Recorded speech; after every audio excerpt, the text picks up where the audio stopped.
Have you ever wondered if the best new smartphone might be worth waiting for, even when there are already so many impressive devices on the market?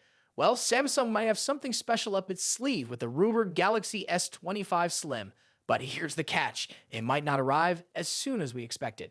The Galaxy S25 series is set to be unveiled on January 22, 2025, with the Galaxy S25, Galaxy S25 Plus, and Galaxy S25 Ultra all making their debut. While we'll likely see these models at Samsung's big Unpacked event, there's one model that might make you hold off on your purchase: the Galaxy S25 Slim. Rumors suggest that this new variant could be released later in 2025, possibly as late as May. So, should you wait for it? If the rumors hold true, the Galaxy S25 Slim will bring more to the table than the standard Galaxy S25 and S25 Plus. However, Samsung hasn't confirmed any details yet, and it's possible that the S25 Slim could be a more high-end version with advanced features, particularly in camera technology. If you're someone who loves taking photos or video on your phone, this might be a big deal. Samsung is reportedly working on more advanced camera tech for this model, and some believe it could outperform the regular and Plus versions of the S25. But will the S25 Slim be worth the wait? If Samsung sticks to its plans, we might not hear more about this model until after the Unpacked event. If you're already planning to upgrade to the Galaxy S25, it might be a good idea to hold off for just a few extra months if you want to see what the Slim model can offer. It could be the smartphone of the year, at least that's what some rumors suggest. In the past, Samsung has surprised us with unexpected releases like the Galaxy Z Fold Special Edition. That model was released only for Korea, and it left some Z Fold 6 buyers feeling frustrated. No one wants to see the same thing happen with the Galaxy S25 series. Samsung will hopefully be more transparent about the Slim model's release and its availability in different regions. As of now, it looks like the Galaxy S25 Slim might make it to international markets, but nothing has been confirmed. One thing is for sure though, the upcoming Galaxy S25 lineup is already creating a lot of buzz. Samsung is already accepting reservations for the Galaxy S25, and there's even a contest in the United States where you can win $5,000 in Samsung Store credit just for reserving the device, even if you don't buy one. It's a great way to get in on the action early, and who knows, it might just be the perfect time to get a new Galaxy phone, whether or not you're waiting for the Galaxy S25 Slim.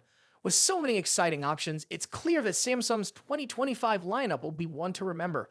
But should you wait for the Slim version, or is the regular S25 enough? We'll have to wait for more details, but what do you think?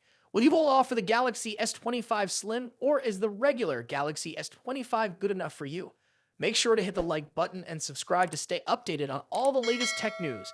And let us know in the comments, are you waiting for the Galaxy S25 Slim, or are you ready to grab the regular Galaxy S25? Samsung is once again set to revolutionize the mid-range smartphone market with the introduction of the Galaxy A36 and Galaxy A56.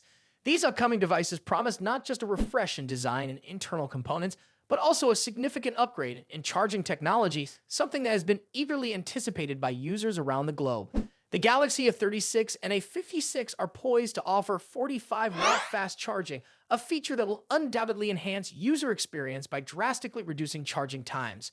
Certified by TÜV Rheinland, both phones will support charging at 10 volts and 4.5 amperes, culminating in the impressive 45-watt charging capability. This enhancement means users will spend less time tethered to an outlet and more time enjoying their devices. This is not Samsung's first foray into equipping mid-range smartphones with such fast charging speeds. Previous models in the Galaxy C, F, and M series have featured 45-watt charging, but were largely restricted to select markets in Asia and Latin America. The global release of the Galaxy A36 and A56, however, marks a significant step in making this high-speed charging technology accessible to a wider audience, potentially changing the way users interact with mid-range smartphones.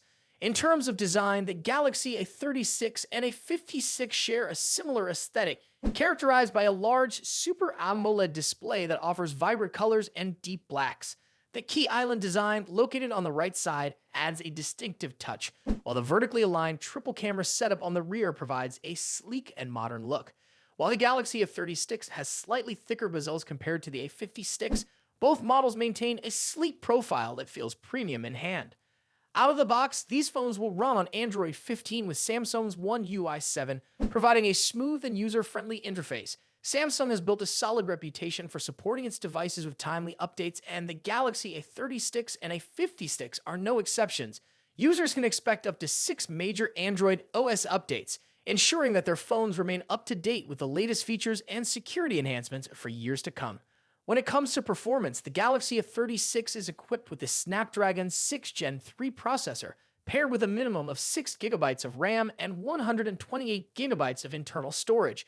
This combination promises a fluid user experience capable of handling everyday tasks with ease. The Galaxy S56, on the other hand, takes it up a notch with a more powerful Exynos 1580 processor. Both chips feature octa-core CPUs with 4 high-performance cores, but the Exynos 1580 offers superior performance in both processing power and graphics capabilities, making it an excellent choice for more demanding applications and gaming.